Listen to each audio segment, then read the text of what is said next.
What it do, everybody? What's good? It's your boy Tony. One half Marvel's Bluntz, man. Meditating Gaming, y'all know what it is. I wrapped up Persona 5 yesterday, Persona 5 Royale.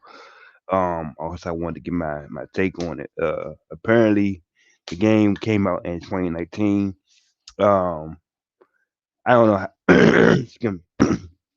I don't know how I missed this game. I heard all the hype, so let me get this straight. Let me give you a little backstory.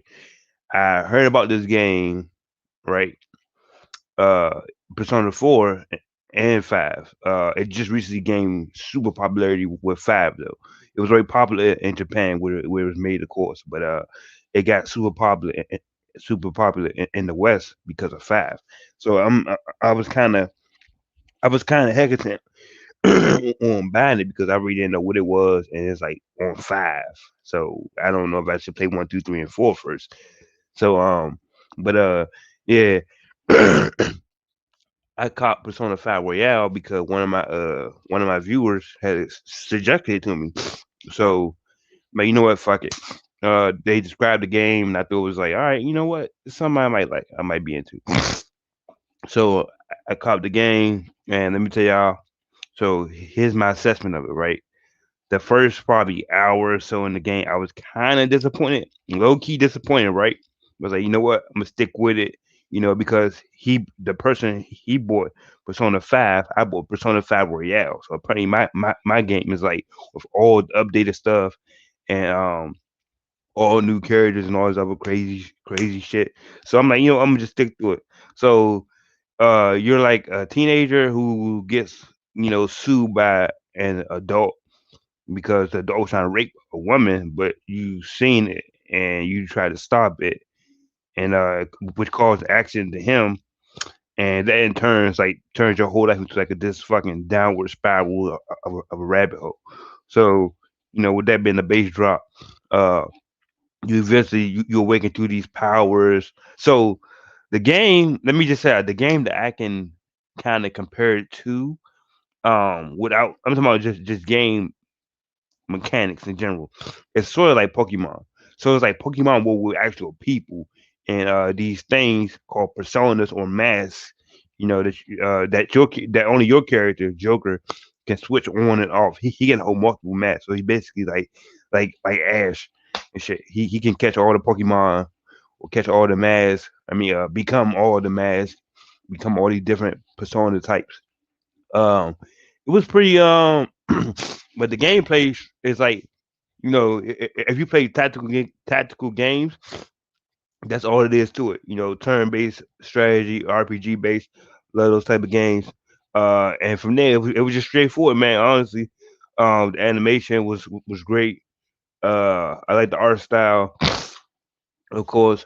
I love the soundtrack. I think this is one of the best games I played with a great soundtrack throughout. Like y'all know how I feel about soundtracks and movies and games and anime, whatever. It gotta have a great soundtrack. That's the backdrop.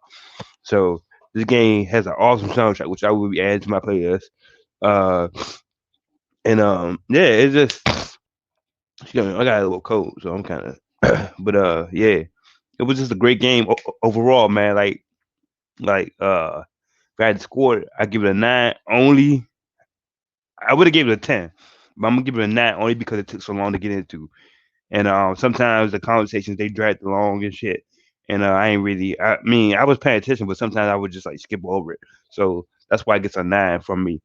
Um, uh, yeah, it's just a cool concept, man. I'm hoping that Persona 6 comes out or they working on it. I did some research, and apparently it probably will come out, but the next Persona game is Persona Strikers, which is based upon the ending of my game.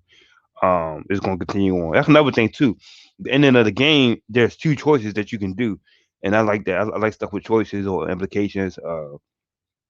During the gameplay, apparently one of the oh, and as you can see in the background, I'm actually playing it still. I'm doing a new game plus mode, but I might hold off on that until after I beat Spider Man. I got Spider Man review and gameplay clips coming up shortly this week. But back to Persona. Yeah, man. Just I just had a great time playing. This was a great one. I want to shout out my man.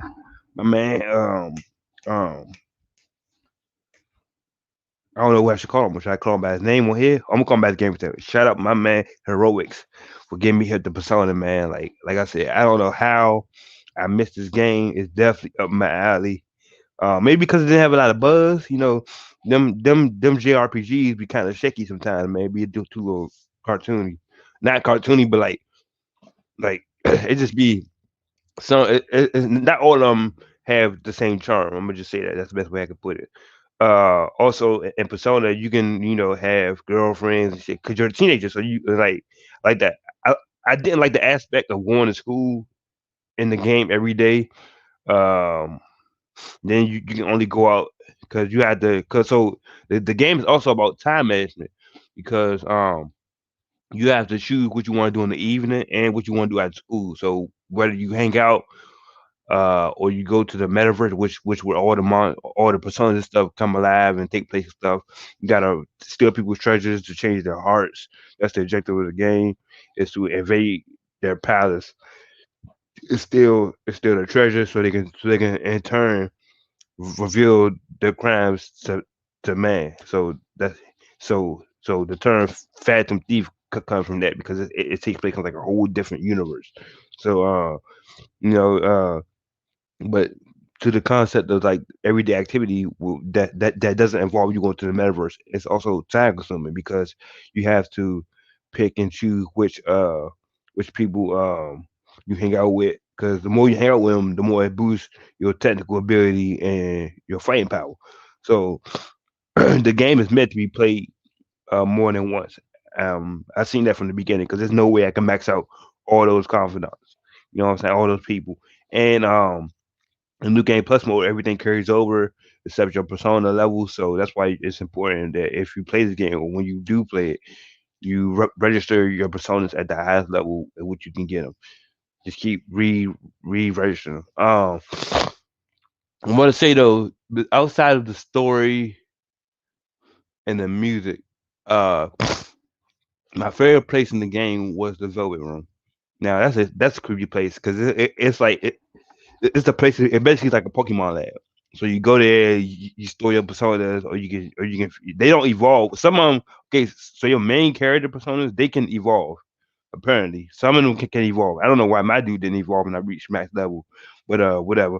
Um, yeah. So you go to the Velvet Room, you can execute them, you can send them to the gallows, whatever, and they will either fuse into something brand new or um or you could just fuse it into something that you already have, but at a stronger level, albeit a stronger level. Um, another thing, I think that's well. Wait, did I cover everything? I think I covered everything. I like the animated uh cutoffs from the actual, so they do go in like game, and then they go into animated mode back to game. I like that very much. If you didn't know, Persona is a anime, which I didn't know. Shout out to my little brother Solo for letting me know that.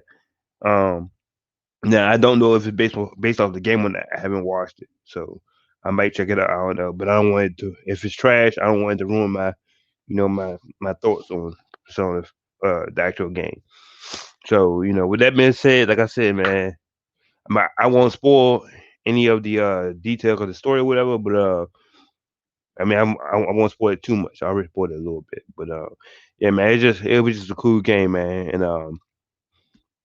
the choice the choices in the game were pretty cool. The main villain turned out to be like this big ass god or whatever, and I kicked his ass. So I'm gonna be putting up clips and gameplays on Instagram and on Twitter. You can follow me at Tony CMG on Instagram, at Mama's Bluffs on Instagram, at Starlord E616 on Instagram. If you see clips or highlights, follow my Twitch at Tony Ozzy. That's at Tony Ozzy TonyOzy for more clips and highlights of all games that I've been playing during this whole quarantine. Uh, like I said, I'm gonna try to stream Spider Man like continuously. I'm gonna try. I might get too baked or whatever and forget. But I'm gonna try to stream it as continuously as I can. Um, yeah, hopefully y'all check it out. So Persona 5 Royale though, good game, great game. Keep this suggestions coming. Um, I'm glad I caught it on sale because that game was like the version I bought was $100. I mean, it was $100, but it was on sale for 60. So I'm glad, I caught that sale because definitely it's definitely I would say it would have been worth it back then. If I had known about it, it would have been worth it. But yeah, man, especially now, it's definitely worth it, man. I'm gonna leave y'all with this clip right here. You know, peace. Oh, Persona 5, nah.